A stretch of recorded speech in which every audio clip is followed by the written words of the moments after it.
Welcome to the Accessible Learning Experience, where we help you turn learning barriers into learning opportunities. On this episode, CAST Technical Assistance Specialist Maggie Pickett is joined by Michelle Schladant and Austin Garilli from Step Up AT and Jani Kozlowski from the Early Childhood Technical Assistance Center, or ECTA. ECTA is new to the podcast, but you've heard from Michelle and Austin on episode 7 of our first season, and we encourage you to check out that episode if you want to learn more about the work of Step Up AT. The AEM Center has enjoyed an exciting partnership with both Step Up AT and ECTA.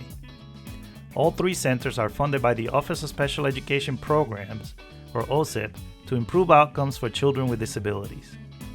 Over the past year, the teams collaborated on a workshop series to help early childhood education providers better understand how the use of assistive technology, or AT, and accessible educational materials, or AEM, relates to the successful development of infants, toddlers, and preschoolers with disabilities. Let's find out how the AEM Center, ECTA, and Step Up AT are working together to foster inclusive early learning education. Hello, it's so good to have each of you here with us today on the Accessible Learning Experience podcast. We've had the pleasure, the four of us, of working together now for a little over a year, and what a fun year it's been. Seriously, it's been one of the biggest pleasures of this last year of mine professionally. So, Michelle and Austin, you're not new to the podcast, and so Jani, around here we like to get to know people's accessibility story. How you got to this place in your career, what was your journey through accessibility and inclusive practices. So Michelle, let's start with you. How did you find yourself leading the Step Up AT program? What's your accessibility story? Well, my accessibility story, I'm not going to go way back when I was a classroom teacher, but I will say that as a classroom teacher, I was introduced to assistive technology, and that's what sparked my passion for learning everything I could about assistive technology. When I found myself working at the University of Miami Mailman Center for Child Development, I really wanted to improve systems of care for children with disabilities, specifically in the education system. And I went on to get my PhD and started providing trainings to other people.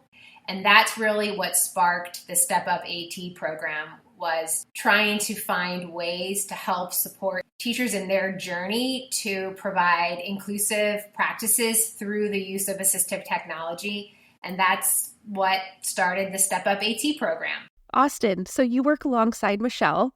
What's your accessibility story? How did you get here? So, like Michelle, my accessibility story starts in the classroom, but my path is a little bit different. So I taught in the gifted classroom, but one of the things that I do remember is I had a student who was struggling, and when he finally got his accommodations, he finally had that IEP written. I don't know that assistive technology was given the consideration it should have been.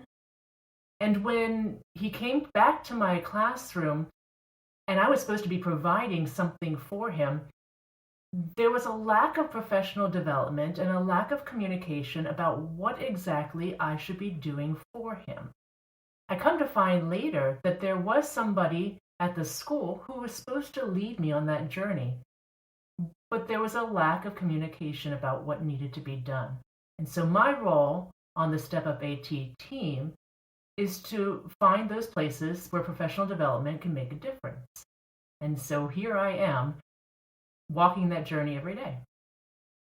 Wonderful. So Jani, now to you. You've heard Michelle and Austin's accessibility story. Would you mind sharing with us your accessibility story, and then how you ended up at the Early Childhood Technical Assistance Center focused on inclusion?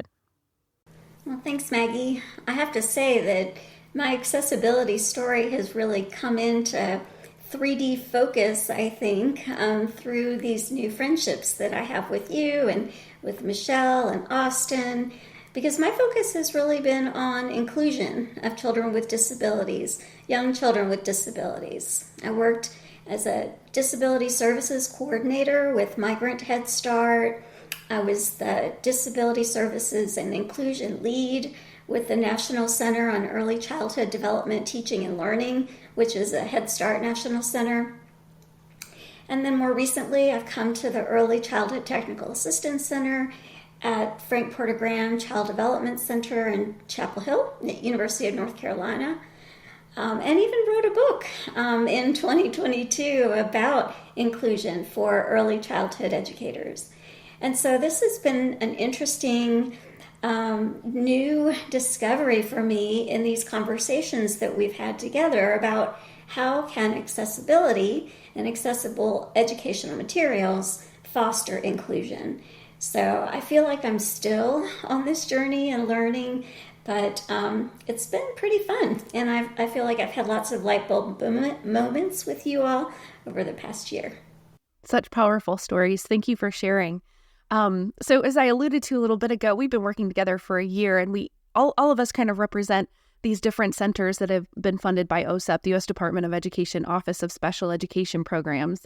So we have Step Up AT, really focused on assistive technology, the provision and consideration of assistive technology for our early learners. We've got Jani at the ECTA, focused on inclusive practices and building these inclusive systems.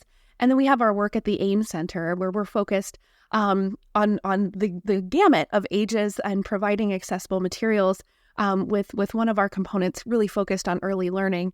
And we've been working together and really trying to hone in how these three centers can work together and explore how AT, AIM, and inclusion can kind of work together. So, Jani, can you tell us and share with our audience a little bit more about that overarching concept that we've been focused on? Sure. So, we know from the research that children with and without disabilities benefit from inclusive settings, and in particular, inclusion right from the start. So even in preschool, children who are included are served alongside children with and without disabilities, tend to see much stronger outcomes. And what it also does is sets the trajectory for inclusion in elementary school, inclusion in middle school, inclusion in high school, and really inclusion in life. And so what we've come to find out through this work together is that when there is inclusion in early childhood, and early childhood educators are empowered with tools to foster inclusion through accessibility supports, they get those supports early. And then that leads to having those supports again when they need them when they start in the kindergarten or K-12 system. So I think that's really been our bigger picture, is thinking about how can we make this clear for people across this field and all of the folks that are interested in supporting children with disabilities. Absolutely. And Michelle, why is this focus, this very thoughtful, intentional focus, impactful to the field of early childhood education? The focus on inclusion is so important to early childhood education because children with disabilities are served in so many different settings in early childhood. A child with a disability may be in a Head Start program, they may be in a public school special education program, they might be in a community-based voluntary pre-kindergarten program. And so the concept and idea of inclusive practices is so important because young children are going to these early childhood environments in their neighborhood, near their home. And it's so important that we're thinking about the use of assistive technology, accessible educational materials to ensure that these young learners are in inclusive settings and are having the support that they need in order to benefit from these naturalistic settings. So let's take that a step farther, because I think you both touched on really important concepts. Austin, when we kind of got together with our state partners and we started these trainings, we were really intentional about illustrating what those inclusive practices fostered by these accessibility strategies, the provision of assistive technology, provision of accessible materials, what it looks like, what it feels like, what it sounds like in these early learning settings. Why is that a critical piece? Why did we choose to start there? I think that's easy. Whenever you work collaboratively, it's really important that everybody gains shared understanding of whatever problem it is that you want to solve. we invited early childhood folks from many different states who have a really deep understanding of preschool instruction. We brought together folks with great knowledge of assistive technology and AIM and inclusive practices. But because Step Up AT resources kind of meet at that intersection, it just made it that easy for Michelle and I to demonstrate authentically exactly what our project, our collaboration, all those states together, what they were striving for using the videos. So taking a really deep look at what is actually happening in the classrooms and what kind of AT is really out there, I think was very impactful. So we all were able to have that shared understanding of what we were going to do and where we were going to go from there. Yeah, absolutely. Jani, Michelle, when we worked through that experience with these early childhood educators, we really focused on this 3-tiered instructional model and trying to illustrate these inclusive practices within that 3-tiered instructional model. Can you tell us more about what that model is and how we leveraged it to structure our discussions and how we really kind of brought these practices to life? So when we were thinking about assistive technology, accessible educational materials, and inclusion, we were thinking about it similar to the pyramid model. So at the base of the pyramid, where you're serving most of your learners, we were thinking about when we were demonstrating our assistive technology, we were showing examples of assistive technology that could be used across a broad range of learners. And at the bottom of the pyramid, it was most of your learners fall within that bottom pyramid. But then there are some in the middle of the pyramid that might need just a little bit of help. And so we demonstrated the use of assistive technology and accessible educational materials that could fit that middle tier of providing support for the middle tier students. And then in the top are the few students that need extra support or specialized support. And we demonstrated how you could use assistive technology to support those students that needed more individualized, specific help. But the interesting thing about the pyramid model, and when we were showing the different examples of assistive technology, is that depending on who you're using the assistive technology with or for what purposes, the assistive technology cuts across the universal, the some, the few. And so the idea behind the three-tiered model was that yes, you can use assistive technology at these various levels to promote inclusion, but many times it's the same type of assistive technology. It's just depends on who are you using it with and for what purposes. So there's a lot of overlap. The point that we were making is that we can use assistive technology and accessible educational materials. Teachers can use these tools to help support instruction for all students. But for those that need individualized or specific help, we can individualize the assistive technology and the accessible educational materials for those few students who need that very specific help. This was such a key takeaway for so many participants. It was like, oh yeah, we do that. Oh yeah. There were these light bulb moments, as we like to say, right? But there were some other pretty key takeaways that we and our state and local partners captured during our time together as part of this learning experience. Austin, can you kind of maybe just share a few of those takeaways with us? Absolutely. Michelle and I like to call them the magic 3 because there's always 3 big things that you can take away. And I think we captured it in our work as well. The first one is collaboration. Nobody was meant to tackle this on their own. And so we like to say bringing people to the table, right? So it's getting all those perspectives together and filling in those knowledge gaps, because together we're stronger, we're more powerful with that knowledge. I like to think that when we bring those people to the table, we have creating a small army of believers in inclusion, right? And we're strengthening them every day. I guess the second one we would say is the role of policy. Hitting those highest levels, we know when we're talking about systems change, that's what's going to be the most impactful. So, looking at that knowledge about AIM and AT, knowing that drives policy, and then again coming together to talk about where those gaps are. And that plays into the third takeaway, which is that professional development, right? Because when you are finding those gaps and getting those people together, that's when the creativity takes place. That's when we can get some really creative solutions around spreading the good word. That's how I like to say it, spreading the good word on assistive technology and AIM, and really bringing in or getting out those perspectives to a greater audience, and then putting the money behind it, because that's what's going to get us moving, is to look for that funding and make some of these things a reality. So I would say, I think those are the three things, and I really feel like our state partners, they really got that. Absolutely. And we, as this group, had some key takeaways as well.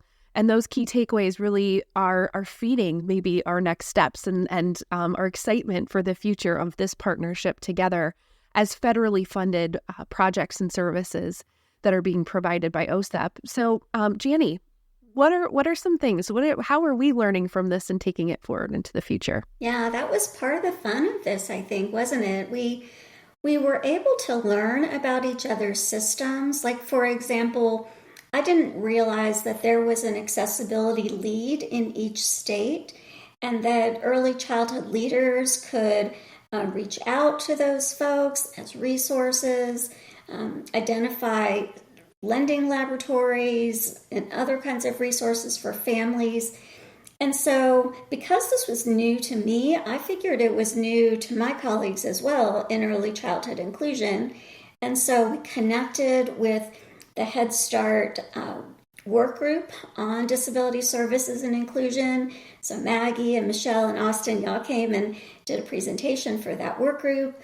Michelle and Austin came to our inclusion community of practice and shared some of the Step Up AT videos. And that group was so excited to be able to know about those videos and use them in professional development going forward. And I think we were able to share some of our work around the inclusion indicators that have hopefully been helpful to the work that you all do, thinking about accessibility in a broader sense. So going forward, I hope we can continue those partnership efforts. We did a joint presentation at the OSEP Leadership Conference this summer, which was a lot of fun.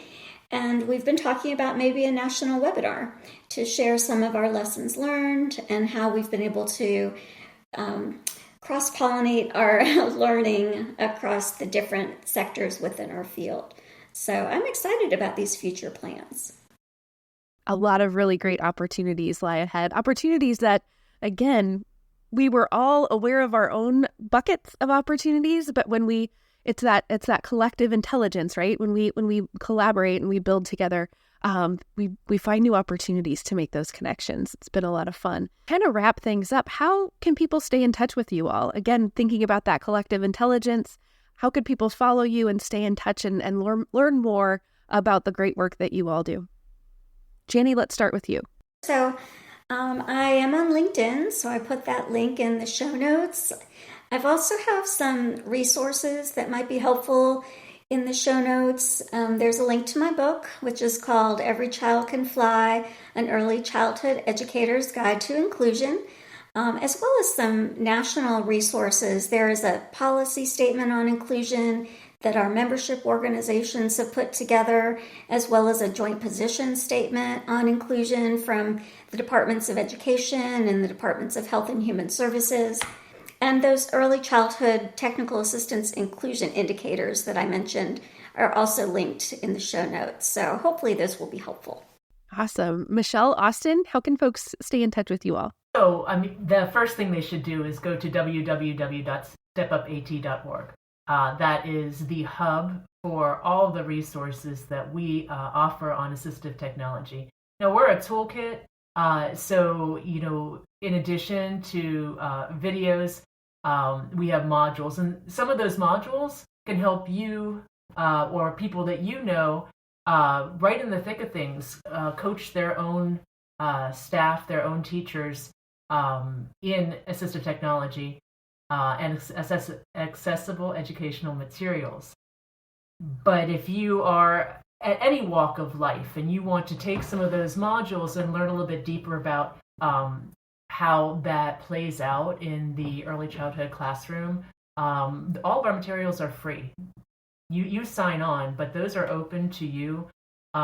We have all sorts of resources, paper resources that you can get electronically at our website as well. And you can find us too. We have mentor coaches on our team. So if you've got specifics, we can pinpoint those for you as well. So many great resources. Thank you all for sharing. I'm going to throw one more in. At the AEM Center, we have our early childhood synthesis of knowledge development findings. This synthesis summarizes the knowledge development activities that inform our critical components for early childhood. It's a literature review and a few other really insightful pieces of information. Check it out at aim.cas.org. We'll put the direct link to that resource in the show notes. Well, thank you all for being here today. We appreciate the partnership, continued partnership, and opportunities to work together to ensure that all children have access to equitable learning opportunities. Thanks again.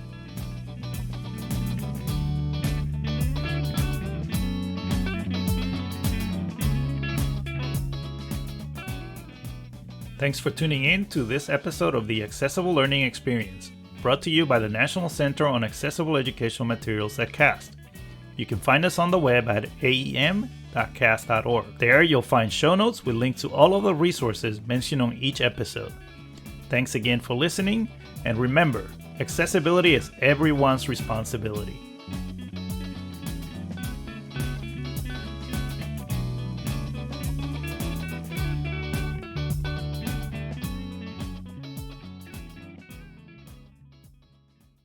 The contents of this podcast were developed under a cooperative agreement with the U.S. Department of Education.